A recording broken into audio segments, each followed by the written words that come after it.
views and opinions expressed in this program are those of the participants and do not necessarily reflect the views of Bronxnet or the program underwriters.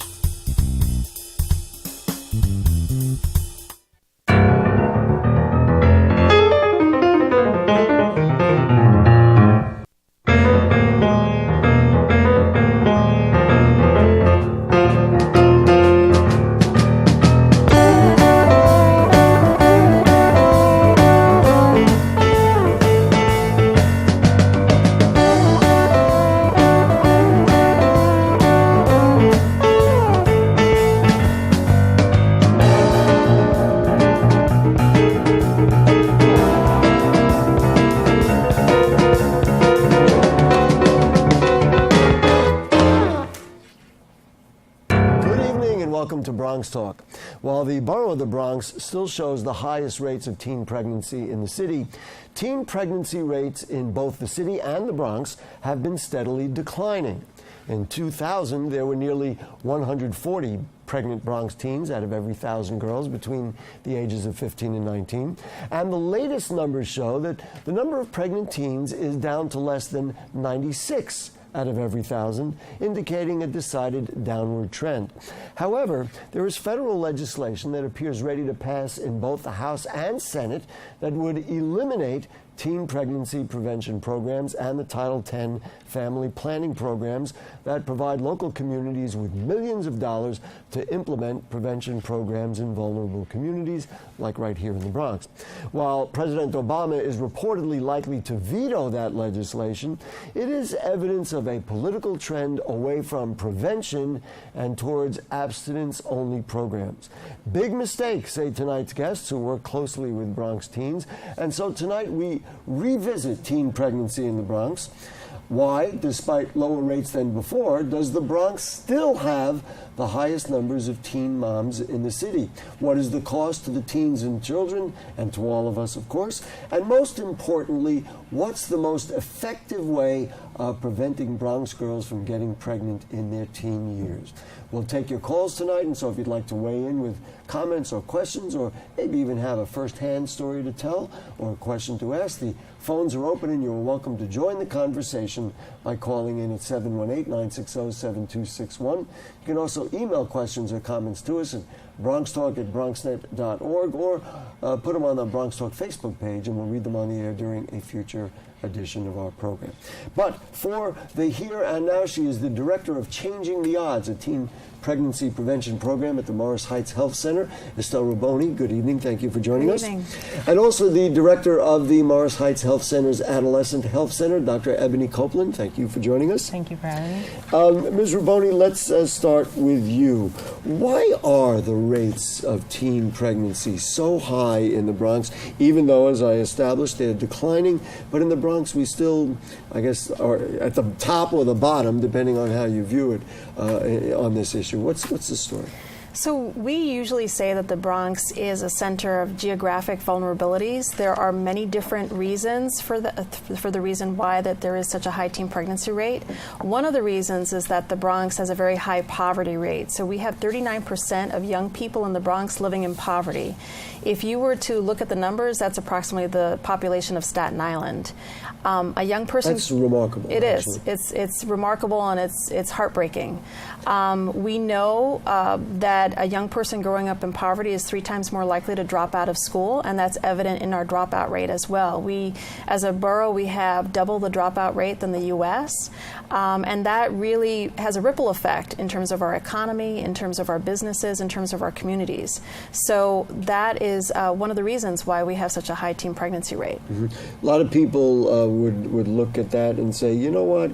We understand the issues of poverty, but it's kind of like an excuse, you know? In other words, the people just have to be taught the same values. They have to be taught the same sense of discipline, the same understandings of what it's like to grow up. How directly, from your perspective, does poverty affect the behaviors, the specific behaviors, and not only the girls, we'll talk about the boys too, but the teens in the borough of the Bronx? Well, you're assuming, first of all, that a young person is growing up with two sets of parents and that both sets of parents have a certain amount of education and a certain amount of employment opportunities, and that's not the case. We have a really high homeless population. We have a very high rate of incarceration in the Bronx that really affects how families are raising their children. We have many children that we work with in our program that are actually coming to school from homeless shelters. So they're not really getting the kind of adult supervision and adult mentorship that they really should be getting in a sort of two-parent family household.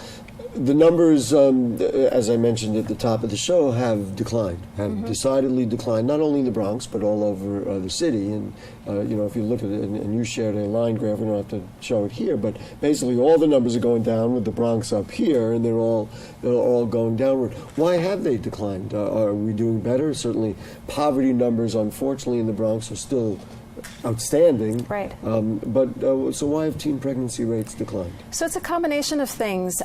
Since 2000, there really has been a push to make sure that young people have access to sexual education and comprehensive evidence-based sexuality education, which means that it's information that's based on medically accurate information. It's not abstinence-only education where we're telling young people just say no until you're ready to get married. Access to effective methods of birth control. So right now, in contrast to maybe when you and I were growing up, young people have access to long-acting reversible contraceptives that keep them from getting pregnant for many more years, and it's not up to human failures. You don't have to remember to take a pill every day. You can get an IUD or something really long-acting that you don't have to think about every day. We'll bring Dr. Copeland into the conversation in a second, and we'll also talk about that legislation that I talked about earlier. The answer that we're getting across the country, and evidenced by apparently what's going on with this legislation, is that abstinence is the way to do it. And let's face it, if people don't have sex, and young people don't have sex, then they won't have babies and we won't have teen pregnancy. Why can't abstinence programs work? Why don't they work? And really, isn't it a simple way of solving what appears to be a difficult problem? We know from history that abstinence-only education doesn't work. Texas is a perfect example. Texas is a state that has had abstinence-only education for years to the detriment of their young people. They have some of the highest teen pregnancy rates in the nation, really astronomical STD and HIV rates, and really all because they really focus a lot on abstinence-only education. New York State, on the other hand, we have laws that really protect young people's access to birth control services and methods and programs that really help them protect their health. Mm-hmm. Dr. Copeland, first of all, thanks for the great work that you do, working directly with our teens and taking care of them. I think we all appreciate it on every level. Talk to me just kind of conditionally about what you see. What is the condition of the girls that come in, and what situations are they in? Just give us a sense of what Bronx teens are like who are either in danger or in this circumstance. I mean, I think a lot of the teens that I see, it really varies, but I definitely see a lot of teens who come from home environments where sex is just not allowed to be discussed. And so they really don't have an avenue in which to gain any sort of information with regards to how to protect themselves with condoms, how to protect themselves from pregnancy and things of that nature. And a lot of times I feel like they're coming to me too late. So they've already gotten a sexually transmitted infection, or they've already had a pregnancy. In other words, they're asking you a question after the fact because they've got some issue that they're aware of. Absolutely. And so that happens a lot. I feel like I'm dealing with the post concerns, and I'm getting questions that should have been answered long before they came to see me. So let's just go back about why that is the case. Clearly, I shouldn't say clearly, I'm going to guess that there are some religious concerns, and that's why people are not getting that discussion. I guess if there's, as Ms. Ruboni talked about, there is, not necessarily knowledgeable or consistent, stable parenting in the home, and then they're getting information in the street. I mean, if I summarize that pretty much, what's going on out there? Well, there's religious concerns, there's cultural concerns, there's just a lack of the parent being at home. Maybe the parent is working, so a lot of the kids are very independent, and so the parents are really just unaware. And then I also feel like with the advances in reproductive health, I feel like a lot of parents don't have the knowledge to even impart to the youth.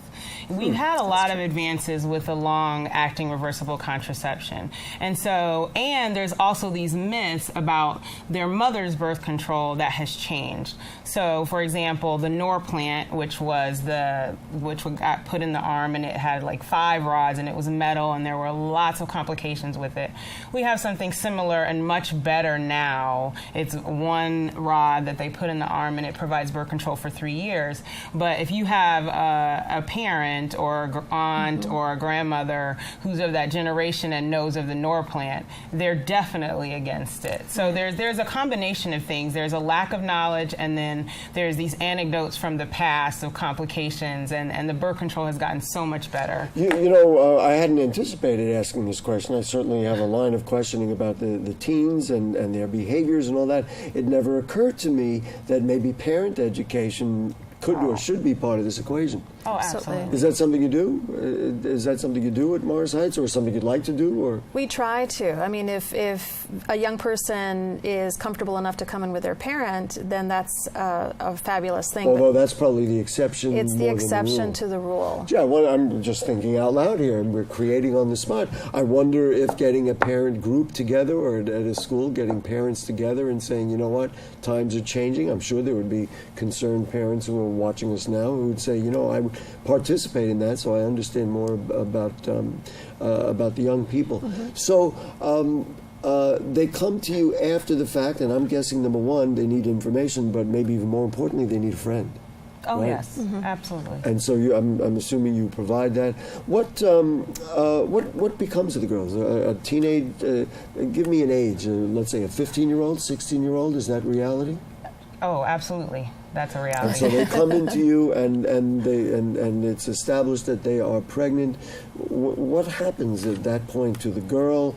What do you advise her? I mean, I'm assuming everybody's different, but just give us an idea. So if I have a teenager who comes in and she's pregnant, first thing I assess is, where she was before she came in. Did she think she was pregnant? Did she not think she was pregnant? Because a lot of times our young ladies have some sort of idea. And when they do have some sort of idea, they also have some sort of idea as to where they want to go once they actually have a confirmatory test.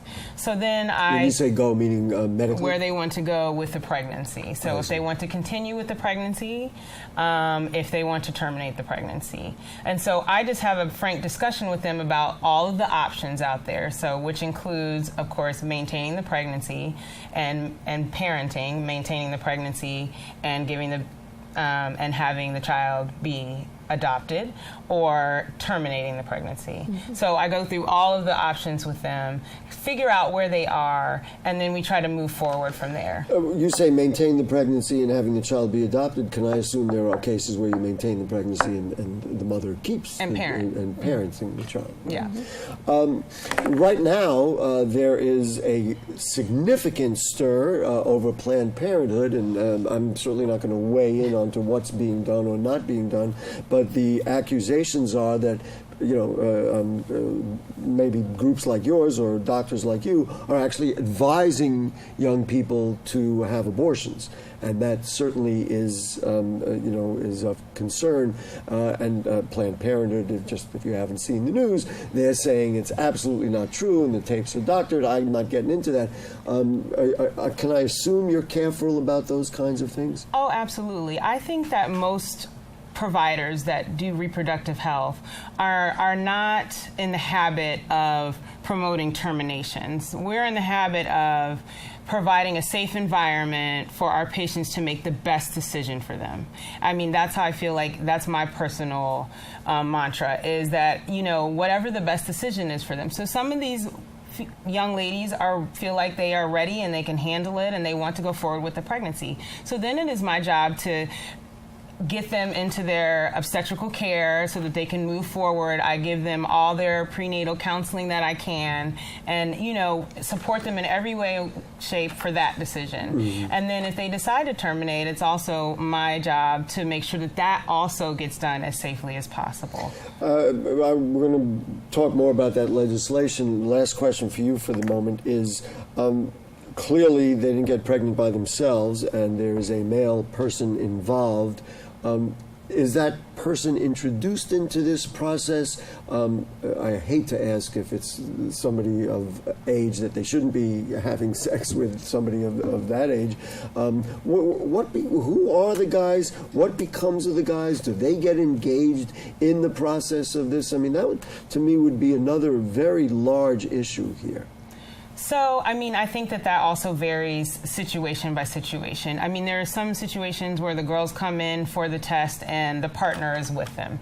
And so they're there throughout every step, and, they are suspected. No matter how old. In other words, could be a 17-year-old guy or younger or whatever. Absolutely. 15-year-olds. I've had situations where I had a male patient who told me that his partner had lost a pregnancy and how they were both upset because it was planned, and he was maybe 15 or 16. Wow. So, you'd be surprised what you see when you deal with teenagers on a daily basis. But this is why when I addressed you first, I thanked you for your work, because this is very important work.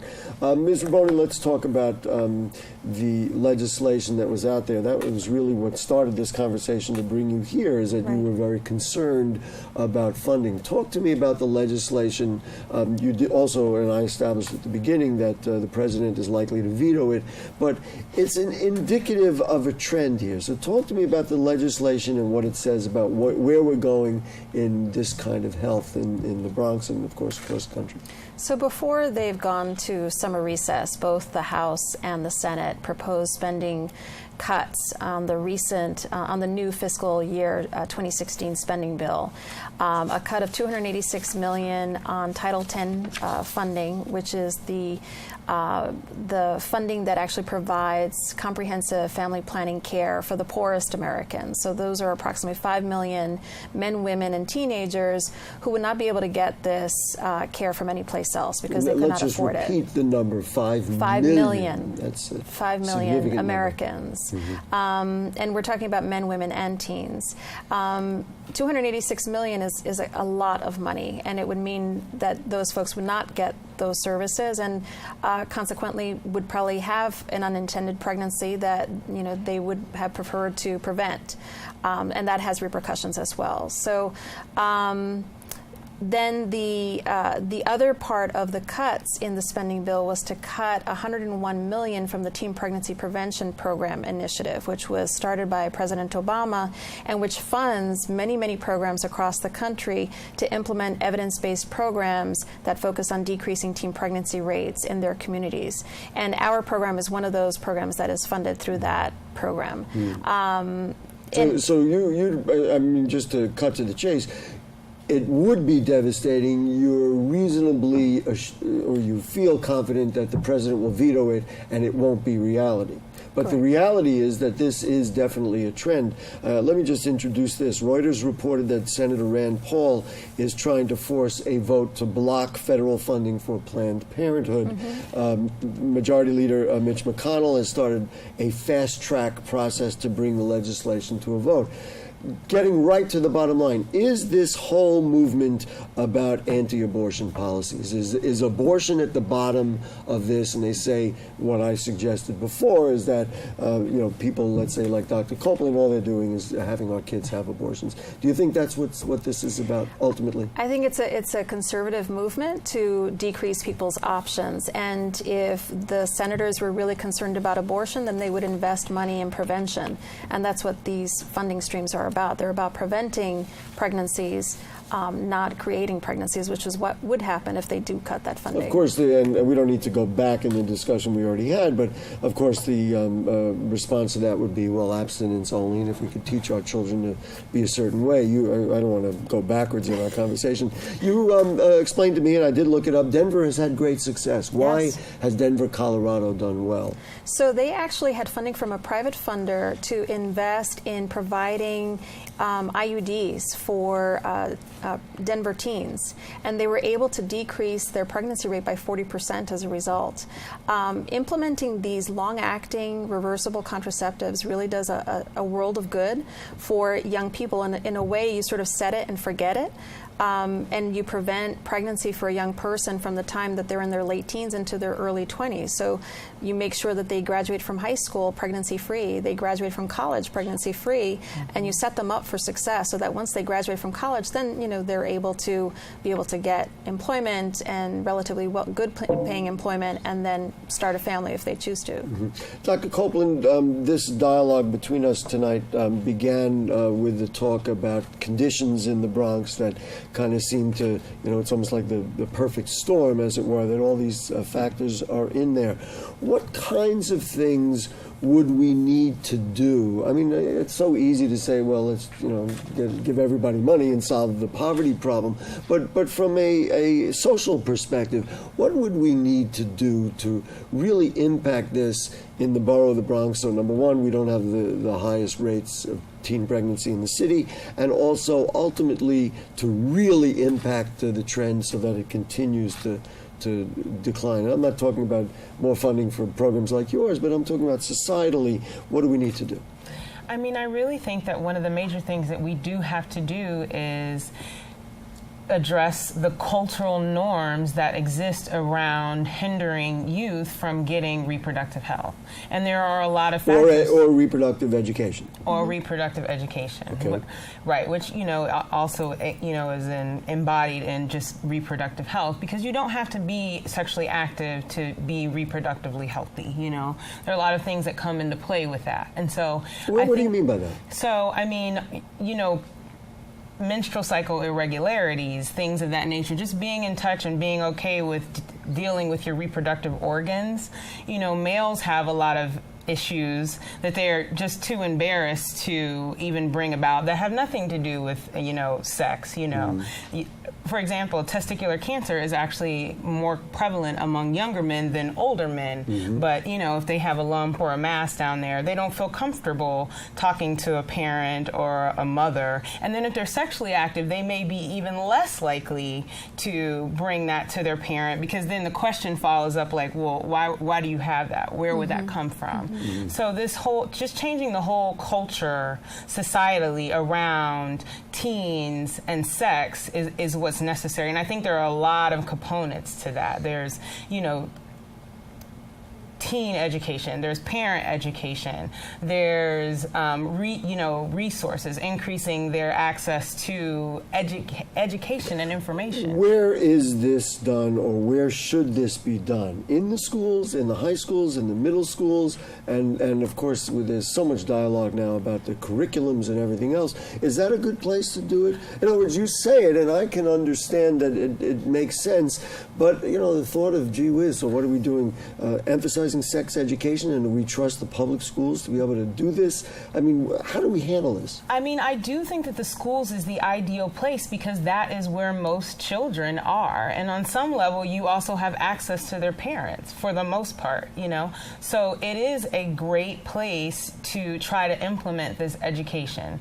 And it doesn't have to be in any sort of slanted way, but just generalized education about reproductive health and all of its aspects would encompass sexual health of their sexual organs, and then also contraceptives and abstinence. We all promote abstinence. We all promote that you don't engage in sexual activity until you are at a point where you are mature and responsible ready and responsible. I mean, I feel like most I think providers... there are many people who wouldn't believe that you would actually do that, but that is every visit, every day. Even if they're sexually active, even if they have kids, still the best way to prevent sexually transmitted infections in pregnancy is abstinence. So it is as much a part of the puzzle as any other part, but just like you can't leave out abstinence, you can't leave out getting contraceptions. Right.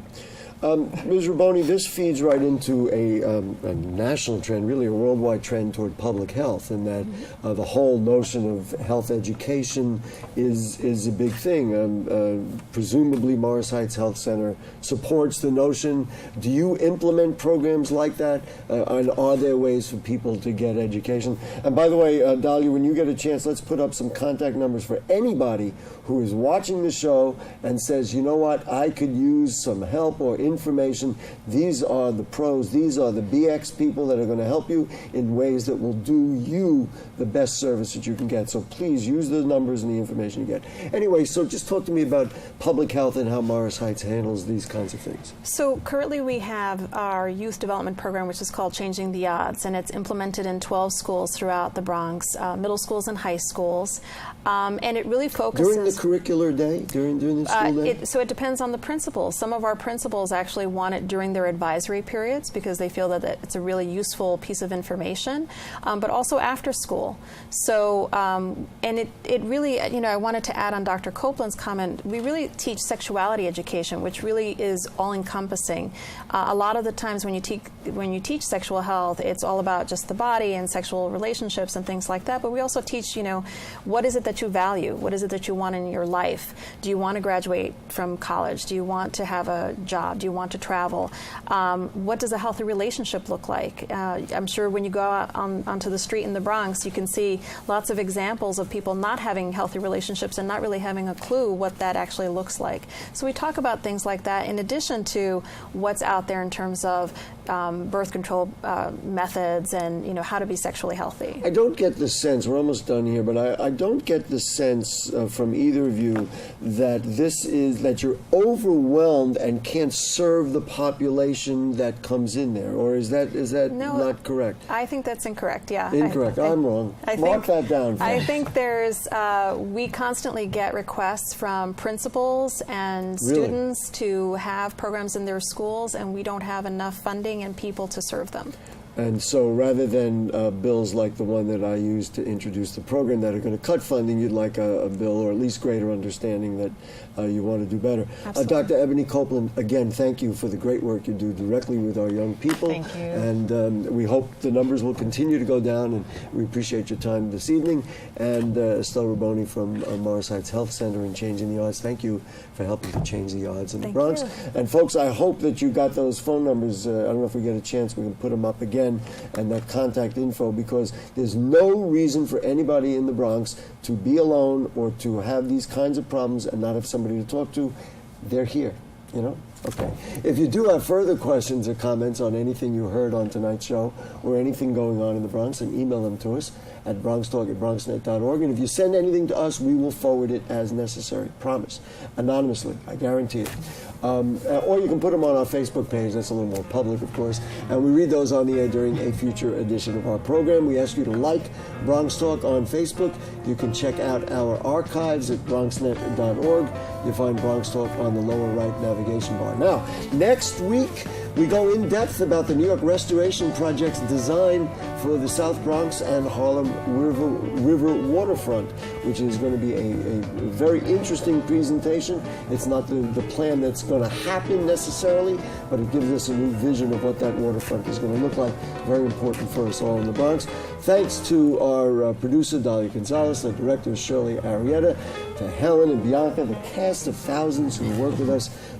We appreciate it. And guess what? We'll see you next week and every Monday night.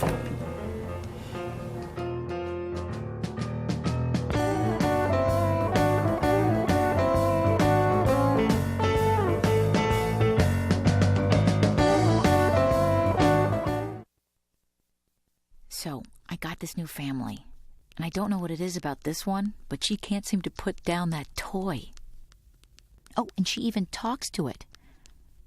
Who's she talking to? Her mom.